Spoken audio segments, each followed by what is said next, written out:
ఓం నమో భగవతే శ్రీరమణాయ. చాలా సంతోషం నాయన. ప్రతి ఒక్కరికి ఈ జాగ్రత్తావస్థలోనే దేహాత్మ బుద్ధి జనించినప్పుడు మాత్రమే సుఖమని, దుఃఖమని, బంధమని, ఆవేశమని ఒకటి కాదు, లోపల దాగి ఉన్నటువంటి అరిషడ్ వర్గాలన్నీ కూడా ఒక్కసారిగా విజృంభిస్తాయి. ఇంద్రియాలు పేట్రేగిపోతాయి.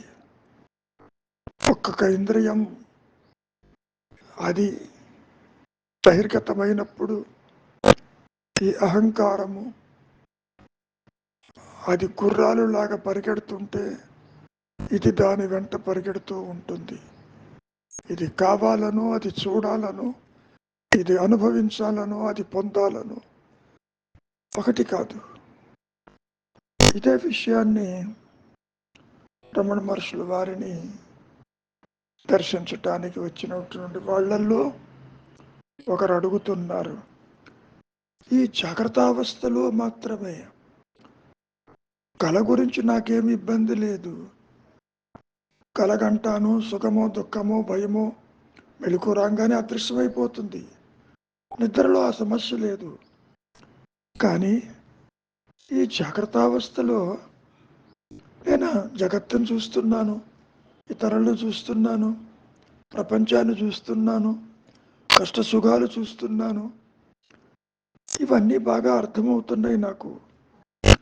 అసలు ఎందుకని ఈ జాగ్రత్తావస్థలో మాత్రమే దుఃఖాలు, అశాంతులు, గందరగోళాలు అగుపిస్తాయి? దీనికి కారణం ఏంటి? చూడండి, ఈ ప్రశ్న అందరికీ ఉదయిస్తుంది.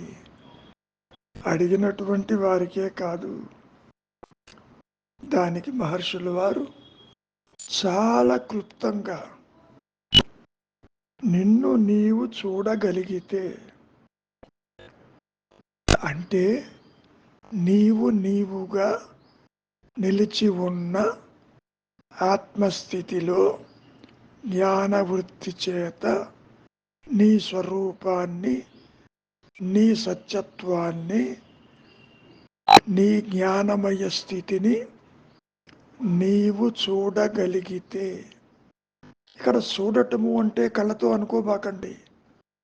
ఆత్మస్థితి ఎంత విశిష్టమైందంటే అది జ్ఞానవృత్తి చేత తనకు తానుగా తెలుసుకోగలిగిన సామర్థ్యము ఒక్క ఆత్మకే ఉంటుంది, సృష్టిలో మరి దేనికి ఉండదు. అంటే ఇంత స్పష్టంగా చెప్పారు మహర్షుల బాబు. నీవెవరివో నిన్ను నీవు చూడగలిగితే నీ దృష్టి ప్రాపంచిక విషయ వాసనల నుంచి దూరమై అంతర్ముఖమై నీవు నీవుగా నిలిచి ఉండగలిగితే, నిన్ను నీవు చూడగలిగితే నీకు అన్యత్వం కనపడదు, దుఃఖం కనపడదు, జనన మరణాలు కూడా కనపడవు. అయినప్పటికీ తన్ను తాను చూడటం ఒక్క అనుగ్రహము చేతనే కదా. ఈ అహంకారము లోపలికి పోయి ఆత్మను చూసి రాగలదా? అది అయ్యే పనేనా? అయినా అడుగుతున్నారు, నేను ఎంత ప్రయత్నము చేసినా నాకేమీ కనపట్టలేదు. ఇది సహజమైన సమాధానం. నీవు లోపలికెళ్ళు, నీవే ఆత్మని గుర్తించని మహర్షుల వారు ఎంత చెప్పినా, అనుగ్రహం అనేది ఆత్మస్థితి దానంతటిది ప్రకాశించనంత వరకు నీ ప్రయత్నము బూడిదలో పోసిన పన్నీరే. అక్కడ నీకు తెలియదు. పృచ్ఛకుడి యొక్క దృష్టికోణము మాయాజనితమైంది కదా. అంటే తాను దేహాత్మ బుద్ధితో నేనెంతో ప్రయత్నం చేశాను, లోపలికి వెళ్ళాను, నాకేమీ కనపడలేదు, నా స్వరూపం తెలియటం లేదు అంటూ విన్నవించుకున్నాడు మహర్షులు వారిని.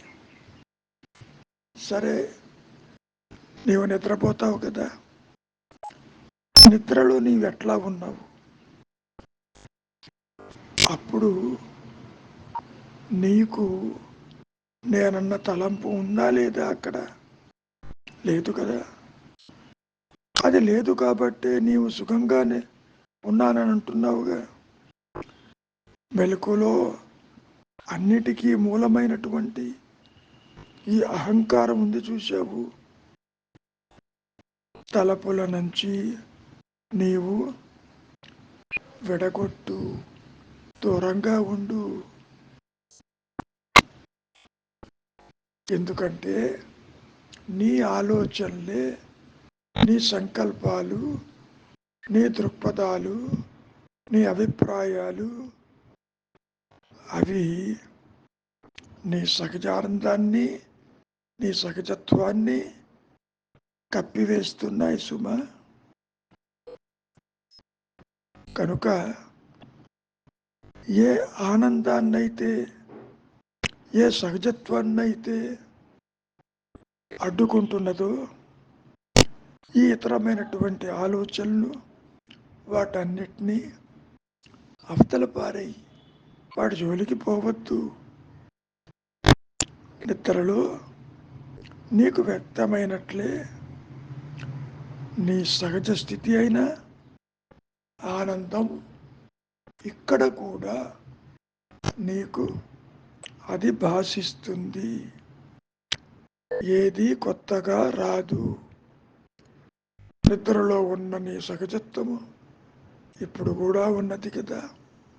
కాకపోతే నీ ఆలోచనలు, నీ అవుట్లుక్స్, నీ వాసనలు, నీ కోరికలు, నీ బంధాలు, నీ కర్తృత్వము ఇవి అన్నీ అడ్డుకుంటున్నాయి సుమా. నువ్వు అనొచ్చు, నిద్రలో నాకు అనుభవం ఏంటో నాకు తెలియదు.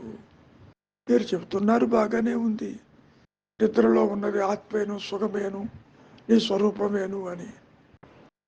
నేను తెలుసుకోలేకుండా ఉన్నా కదా.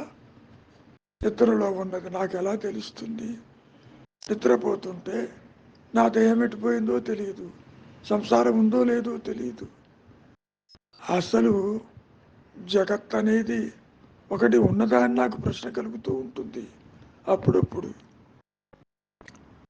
ఇక్కడ దానికి మహర్షులు వారు ఒక విషయాన్ని గుర్తుపెట్టుకో. నిద్ర గనక దుఃఖమయమైతే ప్రతి ఒక్కళ్ళు నిద్రపోవటానికి ఎందుకు ప్రయత్నం చేస్తారు? కాకపోతే సుఖంగా నిద్రించానని నీవు మరి ఎట్లా అంటావు? బయటకు వచ్చి చెబుతున్నావుగా, హాయిగా నిద్రించాను అని చెబుతున్నావా లేదా? జరిగింది ఏమిటో తెలుసా? అహంభావనే లేక నీవు తప్ప, నీ సహజత్వము తప్ప, నీ ఎరుక తప్ప మరేమీ లేనప్పుడు నీవు సుఖంగా ఉన్నావు కదా. మరి సత్య సర్వము అదే కదా, ఉన్నానన్న ఎరుకే కదా. అది ఎప్పుడు సుఖప్రదమే కదా, సచ్చిత్ ఆనందమే కదా. అయితే తత్వమసి వాక్యం చెప్పుకున్నారు కదా గతంలో కూడా. ఏదైతే ఉన్నదో, ఏదైతే తనకు తానుగా ప్రకాశిస్తూ ఉన్నదో, ఏదైతే తన ఉనికిని తానుగా గుర్తించగలుగుతున్నదో అదే నీవు అని చెబుతున్నారుగా. దాని అర్థం ఏమిటి? నిన్ను నీవు తెలుసుకోమనేగా. తాను తెలుస్తుంది. తాను అంటే ఉన్న సత్యము జ్ఞానవృత్తి చేత నేను ఉన్నానని అది చెబుతుంది కదా. అది లేని స్థితి క్షణకాలము లేదు కదా. ఆత్మలో మతిమరుపు లేదు, కనపడిపోయేది కాదు, కాలానికి బాధితము కాదు, అవస్థలకి బాధితము కాదు. నీవనుకునే ఈ దేహాత్మ బుద్ధిలో జనన మరణాలకి దానికి ఏ సంబంధము లేదు కదా.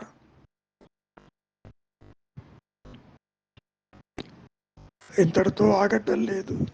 పృచ్ఛకుడు ఇంకా అడుగుతూనే ఉన్నాడు. అయితే బ్రహ్మము ఎలా కాగలదు? నువ్వేమనుకుంటున్నావు? ఆ భగవంతుడు నీకు అన్యంగా ఉన్నాడు. దేహమన్యము, సంసారమన్యము, ఆత్మన్యము, జగత్తన్యము. ఈ అహంకారము బయటపడ్డప్పుడు అంతా దానికి అన్యంగానే ఉంటుంది నాయన. కనుక నీకు వేరుగా భగవంతుడు బ్రహ్మము తెలుసుకోవాలి అన్న కోరిక నీకెందుకు? శృతులు చెబుతున్నాయిగా, తత్వమసి వాక్యము, అదే నీవై ఉన్నావని.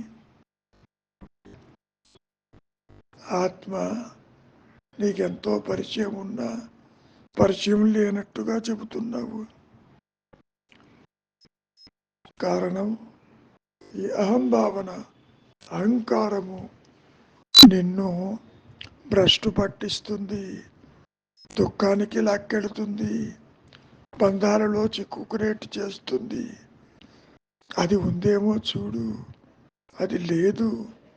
బంధమే లేదు, మోక్షమే లేదు. ఉన్నది ఎరుక మాత్రమే. ఉన్నది సుఖప్రదమైన ఏకైక సత్యస్థితి. అదే అహంస్ఫురణ అంటూ చెప్పుకొచ్చారు. ఆత్మ నీకు ఎంతో సుపరిచితం. అది లేకపోతే ఈ దేహాత్మ బుద్ధి ఎక్కడ, జీవుడెక్కడ, జగత్తెక్కడ, నువ్వు అనుకునే దైవం ఎక్కడ? అది ముందు గ్రహించు. అదే ఆత్మ ఆనందమే, ఆత్మస్థితే బ్రహ్మానుభవం కూడా. బ్రహ్మానుభవం అంటే విడిగా భగవంతుణ్ణి నీవు ఇంద్రియాలతో చూడటం, మనస్సుతో గుర్తించటం కాదు. ఆత్మస్థితే, అహం స్ఫురణే, సత్యస్థితే పరబ్రహ్మము, పరబ్రహ్మ అనుభవము. అందులో సందేహం లేదు. నువ్వు అనుకోవచ్చు, నాకు ఇదేమి చేత కావటం లేదు, నన్ను ఏం చేయమంటారు అంటున్నావు. ఆత్మని తెలుసుకోగలిగిన శక్తి నాకు లేదు, నేను నిస్సహాయుణ్ణి, దయచేసి నాకు మార్గం చూపించండి అని అడుగుతున్నాడు. ఒక పని చెయ్యి, ఏది మిగుల్చుకోకుండా, ఏది నాది అని అనుకోకుండా నీవు పూర్ణ శరణాగతి పొందు. వ్యక్తిత్వం తల ఎత్తకుండా నిలిచి ఉండు. అర్థమవుతుందా చెప్పేది? ఆ పరమశక్తి నీకు స్ఫురిస్తుంది. కారణం ఉన్నది అదేను, లేనిది సృష్టి, ఇది నా అనుభవం అని నేను ఎన్నోసార్లు మీకు చెప్పడం జరిగింది. అయినా నీవు అడుగుతున్నావు, what is this unconditional surrender or శరణాగతి అంటే ఏమిటని.